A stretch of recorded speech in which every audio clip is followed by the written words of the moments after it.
کا کلمہ پڑھتے ہیں ہم مسلمان کہلاتے ہیں، اور مسلمان ہونے کا یہ تقاضا ہے اپنے نبی سے ٹوٹ کر محبت کی جائے، ٹوٹ کر پیار کیا جائے، اتنا پیار کیا جائے کہ ماں باپ نسل کائنات جائیداد سب کچھ بعد میں ہو، نبی مکرم صلی اللہ علیہ وسلم کی محبت ہر بندہ مومن کے سینے میں فزوں ہونی چاہیے، زیادہ ہونی چاہیے۔ اندازہ تو کرو حضور آقا پاک کی محبتوں کا عالم تو دیکھو۔ صحابہ کرام کے اندر حضرت عمر بن خطاب فرماتے ہیں میں نے حضرت خبیب رضی اللہ تعالی عنہ کو ایک مرتبہ بغیر چولے کے دیکھا، بغیر کرتے کے دیکھا، آپ کی کان پر، آپ کی پشت پر مجھے سفید داغ نظر آئے جیسے جسم کو جلایا گیا ہو، داغا گیا ہو۔ میں نے کہا اے خبیب تمہارے بدن پر یہ داغ کیسے ہیں؟ جب خبیب نے میری طرف مڑ کر دیکھا اس کی آنکھوں میں آنسو تھے۔ کہا عمر یہ مصطفیٰ پاک کی محبت کے نشان ہے جو میرا کل سرمایہ ہے،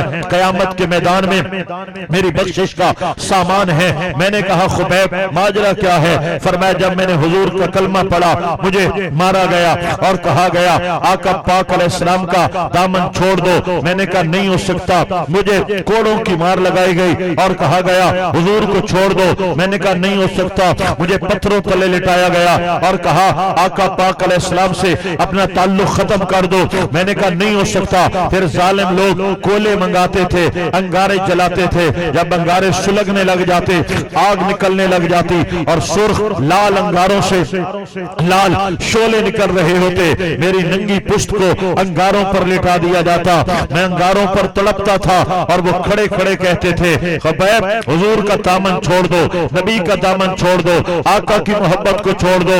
انگارے جلاتے تھے، میں تڑپتا تھا، میرا وجود جلتا تھا، میرے جسم کی چربی پگھلتی تھی اور پگھل پگھل کے اس کے قطرے انگاروں پہ گرتے تھے، انگاروں پر چربی گر گر کے انگارے بجھ جاتے تھے، آگ بجھ جاتی تھی، میں بے ہوش ہو جاتا تھا۔ زخموں کی تاب نہ لا کر جب میں ہوش میں آتا میرے سر پہ کافر کھڑے ہوتے اور کہتے خبیب بتاؤ نبی پاک کا دامن چھوڑو گے یا اور آگ برداشت کرو گے، عذاب برداشت کرو گے؟ میں تڑپ تڑپ کر کہتا تھا ظالموں تمہارے ان انگاروں پر خبیب تڑپ تڑپ کر جان دے سکتا ہے لیکن حضور کے نام سے غداری نہیں کر سکتا ہے۔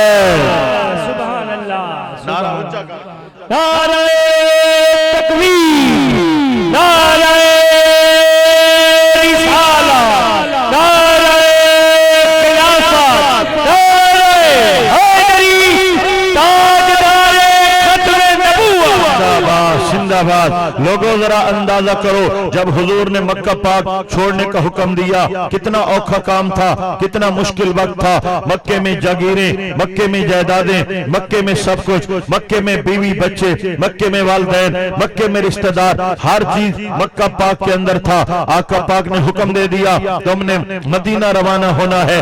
صحابہ کرام علیہ رضوان نے یہ نہیں عرض کیا آقا مکہ چھوڑنا اوکھا ہے، ہمیں اپنے گھر بار چھوڑ کے جانا بڑا مشکل ہے، والدین کو چھوڑنا بڑا مشکل ہے، رشتہ داریاں توڑنا بڑا مشکل ہے، دکانیں چھوڑنا، کاروبار چھوڑنا بڑا مشکل ہے۔ حضور نے حکم دیا، صحابہ کرام نے لبیک کا نعرہ لگایا اور حضور کے ایک اشارے پر اپنا سب کچھ چھوڑ کر مکہ پاک چھوڑ کر مدینہ پاک روانہ ہو گئے۔ اے صحابہ یہ تمہاری کائنات، یہ تمہاری اولاد، یہ تمہارے ماں باپ، یہ تمہاری جائیداد، یہ تمہارے کاروبار، یہ سب کچھ فرمایا آج لوگوں کو ہم بتانا چاہتے ہیں ہم نے کائنات کو مکے میں چھوڑا ہے، حضور کا قول نبھایا ہے، نبی کا ساتھ نبھایا ہے اور بتایا ہے کہ لوگوں ایک بندہ مومن کے لیے ماں باپ بعد میں ہیں، اولاد بعد میں ہے، جائیدادیں بعد میں ہیں، کائنات بعد میں ہے، محبت مصطفیٰ پہلے ہے۔